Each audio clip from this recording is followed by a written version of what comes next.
inspiration behind SeaWorld's mission to celebrate, connect with, and care for our natural world. With their distinctive black and white coloration and distribution across the world's oceans, killer whales are one of the most recognizable animals in the sea.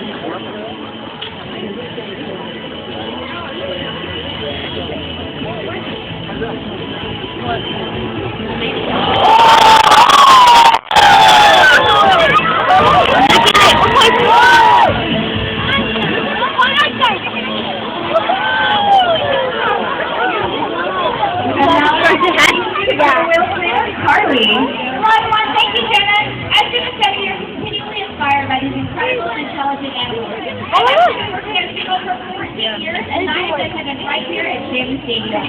Today, I'd like to introduce you guys to a very special whale. Her name is Porky, and she's going to be fighting out on this stage area right here. Now, Porky is special for a lot of reasons. One of her most outstanding qualities is that she is the oldest whale that we have here at SeaWorld San Diego. In fact, she's the oldest whale in any of our SeaWorld parks, of the 3 parks that we have. And she is also one of the largest whales that we have. She's very large for a female. She weighs about 8,500 pounds, and she's almost 20 feet long. Let's hear it for Porky. We're very lucky here at SeaWorld San Diego. We actually have a pod of 11 killer whales. You guys have met Porky. She's joined out here by Ike Test. Now, our ages range from oldest Porky, who is about 52 years old, all the way down to little Amaya, who is just 1 year old. And their sizes range from little Amaya, probably weighs around 900 pounds to 1,000 pounds, all the way up to the largest whale, that's almost 10,000 pounds. Now, how many of you guys have ever seen killer whales out in the wild? Just a few of you. It's kind of difficult to see them out there. So we are so lucky to get to learn about them and see them right here at SeaWorld.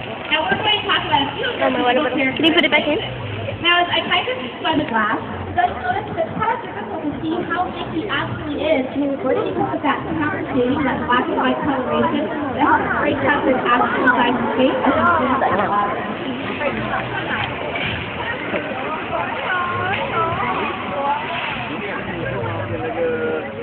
Now next, Porky's going to show off her pectoral flippers. Her pectoral flippers are on either side of the killer whale's body, and if you guys hold up your hands like this, you can't see quite the way that Porky does it. She actually has 5 dosages inside of each pectoral flipper, just like we do.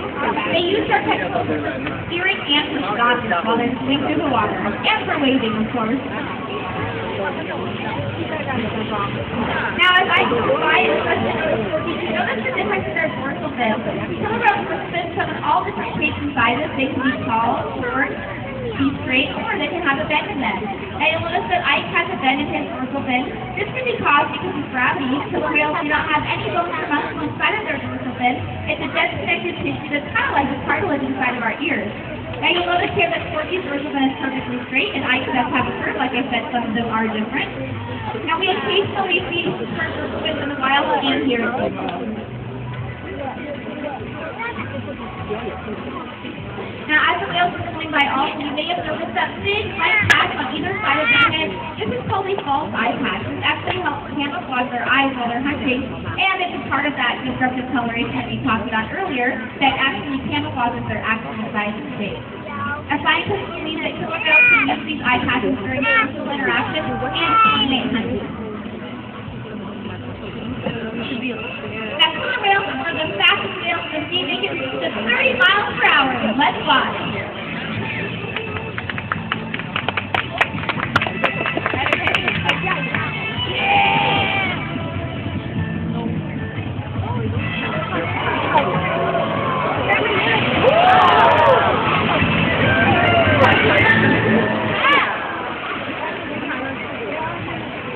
Great job, Porky.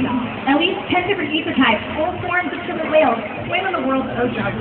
Although they're all considered single species or Sinus orca and recognizable as killer whales, ecotypes vary in size, diet, pod size, other physical features, and hunting strategies.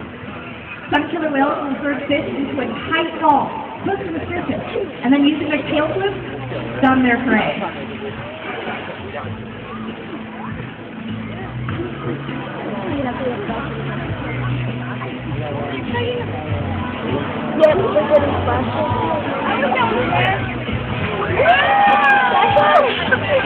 Killer whales in Antarctica. You got it with that. See?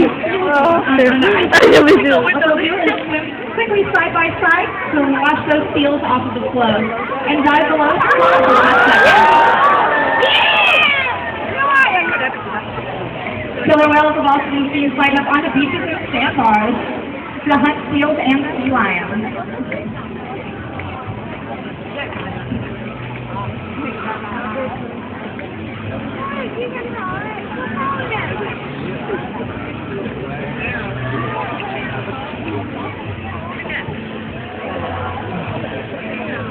The combination of social characteristics and cooperative behavior, or teamwork, makes killer whales successful hunters in the sea. Inside their mouths, over 40 cone-shaped interlocking teeth that are used for grasping their prey and swallowing up whole. Here at Zero, each individual adult killer whale can eat between 100 and 200 pounds of restaurant-quality fish every day. But it takes more than a great diet to keep killer whales in good health. We've been caring for killer whales for over 50 years, and in that time we've learned a lot, including what types of daily care keeps killer whales healthy. Preventative care is a key component. How many of you have been to the doctor? Just like all of you, animals get regular medical checkups, except that we do it every day. The same training techniques used to perform those big and practical behaviors are also used to help animals accept regular medical procedures. This is called husbandry training. Animal training techniques help veterinarians and trainers perform medical examinations more easily. Training the animals to do husbandry behaviors allows us to gather medical history information, helping us to provide top-quality animal care. An important component is to train all our animals to calmly accept routine medical procedures, like taking measurements and weight. Routine measurements allow us to determine actual growth rates from animals, information that is nearly impossible to obtain in the wild. The whales also exhale on sea, and from that we can get global samples to be cultured. We're also able to examine the whale's teeth and perform dental work if needed. Because of successful training techniques, the whales even give us a urine sample when signaled to do so. And we can calmly take blood samples from the tail tube, since the veins are so close to the surface of the skin and easy to see. Delicate procedures also are possible, such as taking x-rays and obtaining sonogram data. By routinely conducting husbandry procedures, we can establish healthy baseline data for each animal, and then we can use the baseline data to more easily diagnose and treat illnesses. Plus, we can share this information with other professionals involved in caring for the same species, as we all strive towards the same mission of protecting and preserving these amazing animals.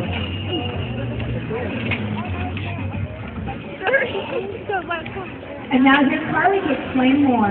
Thanks, Jenna. Now, as you noticed on the husbandry video, husbandry is one of the most important things that we do on a daily basis here at SeaWorld. Now, Kaika and Corky, it looks like Mike actually, is going to show us an example of what we saw in the video, which we call a event. Now, this gives our veterinarian staff an opportunity to take blood samples, just like when we go to the doctor and get blood samples taken, and it gives them a really good look at the killer whale's nose. Now, it's a behavior that we ask them for quite often throughout the day, each day, even if they're not getting a blood sample, just to get them used to it. We can rub on their tails, which they're very sensitive all over their body, so we can rub on their body everywhere and just make taking a whole lot of fun. Thank you, Kaika and Corky. Great job.